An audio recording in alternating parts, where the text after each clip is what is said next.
ಸತ್ಯದ ಬೆಳಕಿನಲ್ಲಿ ನಮ್ಮ ವರದಿ, ನಮ್ಮ ಧ್ವನಿ, ಜನರ ವಿಶ್ವಾಸದ ಪ್ರತಿಬಿಂಬ. ಚಿತ್ರದುರ್ಗ ಬಡಜನರಿಗೆ ಸರ್ಕಾರ ವಿತರಿಸುವ ಸೊಸೈಟಿ ಅಕ್ಕಿಯನ್ನ ಅಕ್ರಮವಾಗಿ ಸಂಗ್ರಹಿಸಿ ಇಟ್ಟಿರುವ ಆರೋಪದ ಮೇಲೆ ನಗರದ ಹಿಮ್ಮತ್ ನಗರದಲ್ಲಿರುವ ಜೆಸಿಆರ್ ಗೋಡೌನ್ ಮೇಲೆ ಅಧಿಕಾರಿಗಳು ದಾಳಿ ನಡೆಸಿದ್ದು, ಈ ಘಟನೆ ಮತ್ತೊಮ್ಮೆ ಹಲವು ಅನುಮಾನಗಳು ಹಾಗೂ ಪ್ರಶ್ನೆಗಳಿಗೆ ಕಾರಣವಾಗಿದೆ. ಮಹಾನಾಯಕ ದಲಿತ ಸೇನೆ ರಾಜ್ಯಾಧ್ಯಕ್ಷ ಮಂಜುನಾಥ್ ಹಾಗೂ ದೌರ್ಜನ್ಯ ತಡೆ ಸಮಿತಿ ಸದಸ್ಯ ಪ್ರಶಾಂತ್ ನೀಡಿದ ನಿಖರ ಮಾಹಿತಿಯ ಆಧಾರದ ಮೇಲೆ ಅಧಿಕಾರಿಗಳು ಕಾರ್ಯಾಚರಣೆ ನಡೆಸಿದ್ದಾರೆ ಎನ್ನಲಾಗಿದೆ. ರಾತ್ರಿ ವೇಳೆ ನಡೆದ ಈ ದಾಳಿಯು ಸಾರ್ವಜನಿಕರ ಗಮನ ಸೆಳೆದಿದ್ದು, ಪ್ರಕರಣದ ಗಂಭೀರತೆಯನ್ನ ಮತ್ತೊಮ್ಮೆ ಎತ್ತಿ ತೋರಿಸಿದೆ.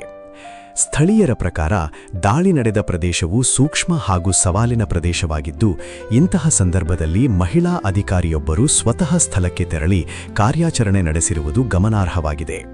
ಕರ್ತವ್ಯ ನಿರ್ವಹಣೆಯಲ್ಲಿ ಯಾವುದೇ ಒತ್ತಡ ಅಥವಾ ಭಯಕ್ಕೆ ಮಣಿಯದೆ ಕಾರ್ಯಾಚರಣೆ ನಡೆಸಿರುವ ಅಧಿಕಾರಿಗಳ ಕಾರ್ಯವನ್ನ ಹಲವರು ಶ್ಲಾಘಿಸಿದ್ದಾರೆ. ದಿಟ್ಟ ಅಧಿಕಾರಿಯಾಗಿ ಹೆಸರುವಾಸಿಯಾಗಿರುವ ರಚನಾ ಅವರ ನೇತೃತ್ವದಲ್ಲಿ ಇದೇ 3ನೇ ಬಾರಿ ದಾಳಿ ನಡೆದಿರುವುದು ಗಮನಾರ್ಹವಾಗಿದೆ. ಆದರೆ ನಿರಂತರ ದಾಳಿಗಳ ನಡುವೆಯೂ ಅಕ್ರಮ ಚಟುವಟಿಕೆಗಳಿಗೆ ಸಂಪೂರ್ಣ ಕಡಿವಾಣ ಬೀಳದಿರುವುದು ಸಾರ್ವಜನಿಕರಲ್ಲಿ ಆತಂಕ ಹಾಗೂ ಅಸಮಾಧಾನ ಮೂಡಿಸಿದೆ. ಸ್ಥಳೀಯರ ಪ್ರಕಾರ ಅಧಿಕಾರಿಗಳು ಪದೇ ಪದೇ ಕಾರ್ಯಾಚರಣೆ ನಡೆಸುತ್ತಿದ್ದರೂ ಅಕ್ರಮವಾಗಿ ಅಕ್ಕಿ ಸಂಗ್ರಹಿಸುವ ಮತ್ತು ಸಾಗಿಸುವ ಜಾಲ ಇನ್ನೂ ಸಕ್ರಿಯವಾಗಿರುವ ಶಂಕೆ ವ್ಯಕ್ತವಾಗುತ್ತಿದೆ. ದಾಳಿಗೆ ಒಳಗಾದ ಗೋಡೌನ್ ಮಾಲೀಕರು ಇದು ಟೆಂಡರ್ ಮೂಲಕ ಬಂದಿರುವ ಅಕ್ಕಿಯಾಗಿದ್ದು, ಮಳೆಯ ಕಾರಣದಿಂದ ತಾತ್ಕಾಲಿಕವಾಗಿ ಇಲ್ಲಿ ಸಂಗ್ರಹಿಸಲಾಗಿದೆ ಎಂದು ಸ್ಪಷ್ಟನೆ ನೀಡಿದ್ದಾರೆ.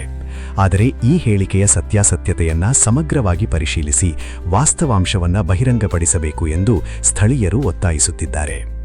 ಸರ್ಕಾರ ಬಡವರ ಹಿತದೃಷ್ಟಿಯಿಂದ ವಿತರಿಸುವ ಆಹಾರ ಧಾನ್ಯಗಳು ನಿಜವಾದ ಫಲಾನುಭವಿಗಳ ಕೈ ಸೇರಬೇಕೇ ಹೊರತು ಅಕ್ರಮ ಮಾರ್ಗಗಳ ಮೂಲಕ ಬೇರೆಡೆ ಸಾಗಬಾರದು ಎಂಬುದು ಸಾರ್ವಜನಿಕರ ಆಗ್ರಹವಾಗಿದೆ. ಈ ಪ್ರಕರಣದ ಕುರಿತು ಪಾರದರ್ಶಕ ಹಾಗೂ ನಿಷ್ಪಕ್ಷಪಾತ ತನಿಖೆ ನಡೆಸಿ ತಪ್ಪಿತಸ್ಥರು ಯಾರೇ ಆಗಿದ್ದರೂ ಅವರ ವಿರುದ್ಧ ಕಠಿಣ ಕಾನೂನು ಕ್ರಮ ಕೈಗೊಳ್ಳಬೇಕು ಎಂದು ಜನರು ಒತ್ತಾಯಿಸಿದ್ದಾರೆ. ಬಡವರ ಪಾಲಿನ ಅಕ್ಕಿ ಬಡವರಿಗೆ ತಲುಪುವಂತೆ ಸರ್ಕಾರ ಹಾಗೂ ಸಂಬಂಧಿತ ಇಲಾಖೆಗಳು ಕಟ್ಟುನಿಟ್ಟಿನ ನಿಗಾ ವಹಿಸಿ ಇಂತಹ ಅಕ್ರಮ ಚಟುವಟಿಕೆಗಳಿಗೆ ಶಾಶ್ವತ ಕಡಿವಾಣ ಹಾಕಬೇಕೆಂಬುದು ಸಾರ್ವಜನಿಕರ ಒಕ್ಕೊರಲಿನ ಆಗ್ರಹವಾಗಿದೆ. ಗೌರ್ಮೆಂಟ್ ಪ್ರಾಪರ್ಟಿಯಲ್ಲಿ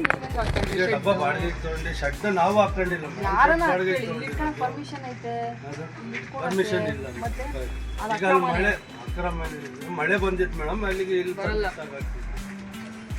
ನೀವೇ ಓನರ್ ಇದಕ್ಕೆ? ನೋಡ್ರಿ ಬಿಲ್ ಎಲ್ಲ ತೋರಿಸ್ತಿದ್ದೀನಿ ಸರ್. ನಾನು ಬಿಲ್ಲಿಂದ ವಿರೋಧ ಏನೋ ನಮ್ಮ ಬಿಲ್ನಾಗ ವಿರೋಧ ಏನು ಬಿಲ್ ಅದು? ಸ್ಟಾಕ್ ಹಾಕ್ಸ್ಕೊಂಡಿರೋದು. ಅದೇ ಇದು ಸ್ಟಾಕ್ ಹೆಂಗೆ ಹಾಕಿದ್ರಿ? ಇದು ಗೌರ್ಮೆಂಟಿನ ಮಾಲ್ನು ನಮ್ಮ ಫ್ರೆಂಡ್ ಹರಾಜ್ ತೊಗೊಂಡಿದ್ದ, ಅವನ ಹತ್ರ ನಾನು ಸ್ಟಾಕ್ ಹಾಕ್ಸ್ಕೊಂಡಿದ್ದೀನಿ. ಅದೇನೋ ನಾವು ಬಿಲ್ನಾಗ ಹೆಚ್ಚು ಕಮ್ಮಿ ಏನೋ ಮಾಲ್ ಹೆಚ್ಚು ಕಮ್ಮಿ ಇದ್ದರೆ ನೀವು ಕೇಸ್ ಮಾಡಿರಿ, ತಪ್ಪಿದ್ರೆ ಶಿಕ್ಷೆ ಕೊಡ್ರಿ ಅಷ್ಟೇ, ಏನಿಲ್ಲ. ಇದು ಸೊಸೈಟಿ ಅಲ್ವಾ? ಇದು ಸೊಸೈಟಿದಲ್ಲ ಸರ್, ಸೊಸೈಟಿದ ಮಾಲ್ ಇವತ್ತು ಬಂದಿಲ್ಲ, ಇಲ್ಲಿ ತರದೇ ಬಿಟ್ಬಿಟ್ಟಿದ್ದೀವಿ ಸರ್. ಮತ್ತು ಯಾವ ಮಾಲ್ ಇದು? ಇದು ಸೊಸೈಟಿ ಮಾಲೇನೆ ಗಾಡಿ ಹಿಡಿದಿದ್ದಾರಲ್ಲ ಟೌನ್ ಸ್ಟೇಷನಾಗೆ, ಅದು ಹರಾಜ್ ತೊಗೊಂಡು ನಾನು ಸ್ಟಾಕ್ ಹಾಕ್ಸ್ಕೊಂಡಿದ್ದೆ ನಮ್ಮ ಫ್ರೆಂಡ್ ಹತ್ರ. ಯಾವಾಗ ಹಿಡಿದಿದ್ರು? 3 ತಿಂಗಳು ಆಗಿರ್ಬೇಕು ಸರ್. ಇದು 3 ತಿಂಗಳದ್ದು ಸ್ಟಾಕ್? ಇದು 3 ತಿಂಗಳದಲ್ಲ, ಈಗ ಮೊನ್ನೆ ಆಗಿರೋದು 1.5 ತಿಂಗಳಿಂದ ಹರಾಜು. ಈ ಅಕ್ಕಿ ಹಾಕಿದ್ರಲ್ಲ, ಇದು ಸ್ಟಾಕ್ ಯಾವಾಗ ಹಾಕಿದ್ದು? ಇದು 3 ತಿಂಗಳಿಂದ ಇಲ್ಲೇ ಇಲ್ಲ, ಒಂದು 15 ದಿವಸ ಆಯ್ತು ಸರ್. ಮಳೆ ಬಂತಲ್ಲ, ಅವಾಗ ತಂದು ಹಾಕಿದ್ವಿ. ಇದು ನೀವು ಹಾಕೋಣಕ್ಕೆ ಇದು ನೀವು ಇಟ್ಕೊಬೋದಾ? ಇಟ್ಕೊಳಕ್ಕೆ ಪರ್ಮಿಷನ್ ಇಲ್ಲ, ನನ್ನ ಜಾಗ ಅಲ್ಲೇ ಇತ್ತು ಸರ್. ಇದು ಪೂರ್ತಿ ಇದು GST ಪೂರ್ತಿ ಮಠದಿಂದ ಐತೆ. ಅಲ್ಲಿ ಮಳೆ ಬಂದು ನೀರು ನಿಂತ್ಕೊಂಡಿಗೋಸ್ಕರ ಮಾಲ್ ಇಲ್ಲಿ ತಂದು ಸ್ಟಾಕ್ ಮಾಡಿದ್ದೆ. ಇಲ್ಲ, ನೀವು ಸ್ಟಾಕ್ ನೀವು ಟೆಂಡರ್ದಾರ ಏನು? ಟೆಂಡರ್ ಅಲ್ಲ, ನಾನು APMC ಇದು ಮಾಡ್ತೀನಿ ಕೆಲಸ. ನನಗೆ ಅಕ್ಕಿದು ಸ್ಟಾಕ್ ಬೇಕಿತ್ತಲ್ಲ, ಅದಕ್ಕೋಸ್ಕರ ಹಾಕ್ತೀನಿ. ನೀವು ಇದನ್ನ ಎಲ್ಲಿ ಕೊಡ್ತೀರಾ? ಎಲ್ಲಿ ಕೊಡಲ್ಲ ಸರ್, ನಾನು ಇಟ್ಕೊಂತೀನಿ. ಏನಾದ್ರು ಜನ ಕೇಳಿದ್ರೆ ಚಿಲ್ಲರೆ ಮಾಡ್ತೀನಿ ಅಷ್ಟೇ. ಅಕ್ಕಿ ವ್ಯಾಪಾರ ಮಾಡ್ತೀರಿ ನೀವು? ಚಿಲ್ಲರೆ ಮಾಡ್ತೀನಿ. ತಮ್ಮ ಹೆಸರು? ಸಾದತ್ ಸರ್. ನಿಮ್ಮ ಕೊಡಿ ಡಾಕ್ಯುಮೆಂಟು.